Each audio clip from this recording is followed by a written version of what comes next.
जयपुर से खबर आ रही है, यहाँ एसआई भर्ती परीक्षा को लेकर सब कमेटी की बैठक समाप्त हो गई। कमेटी की बैठक के बाद मंत्री जोगराम पटेल का बयान आया है। बोले हम सरकार को जल्द रिपोर्ट सौंपेंगे।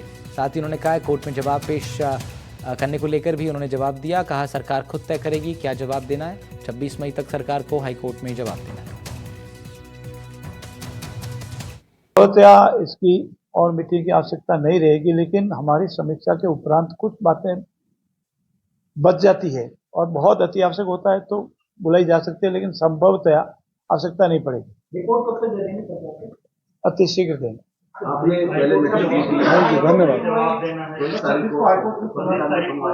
देखिए, वो सरकार का विषय, हमारी उप समिति का विषय नहीं है, उसमें हमारा कोई नहीं। हमारे तो हमारे उप समिति की समीक्षा रिपोर्ट हम सरकार को भेज देंगे। धन्यवाद। जारी रहेगी, रद्द होगी, समीक्षा के उपरांत ही पता लगेगा, अभी समीक्षा होनी बाकी है।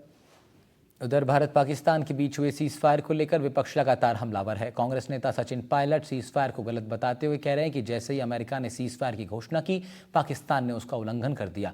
उन्होंने कहा कि अमेरिका के दावों पर भारत को सशक्त जवाब देना चाहिए। साथ ही पायलट ने पाकिस्तान को IMF से मिले कर्ज पर भी सवाल उठाए।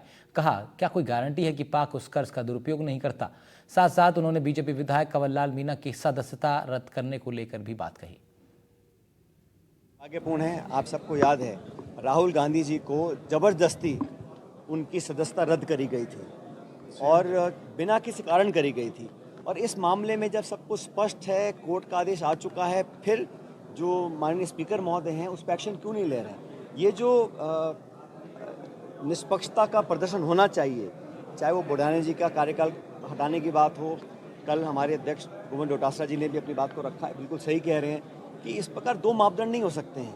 और कोर्ट का निर्णय है, भाई कोई पार्टी ने आरोप नहीं लगाया, कांग्रेस पार्टी ने। कोर्ट के निर्णय के बाद जो स्थापित मापदंड है उसके बावजूद भी आप इसको एक्शन नहीं ले रहे हैं, तो ये तो पक्षपातपूर्ण तरीका है। सरकार के दबाव में या पार्टी के दबाव में विधानसभा में काम हो रहा है, बिल्कुल गलत है। बॉलीवुड अभिनेत्री प्रीति जिंटा मंगलवार को खाटू श्याम जी पहुंची। उन्होंने बाबा श्याम के दर्शन कर खुशहाली की कामना की है। श्री श्याम मंदिर कमेटी के मंत्री मानवेंद्र सिंह ने बताया कि श्याम दुपट्टा उड़ाकर उनका स्वागत किया गया और पूजा संपन्न कराई गई। सीकर पहुंची थी प्रीति जिंटा और उन्होंने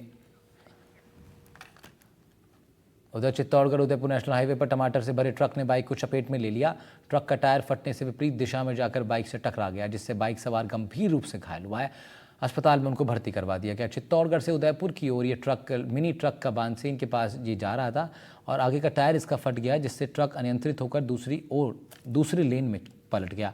इसी दौरान एक बाइक सवार को भी उसने चपेट में लिया। ट्रक पलटने से उसमें भरे टमाटर भी सर्विस लेन पर बिखर गए।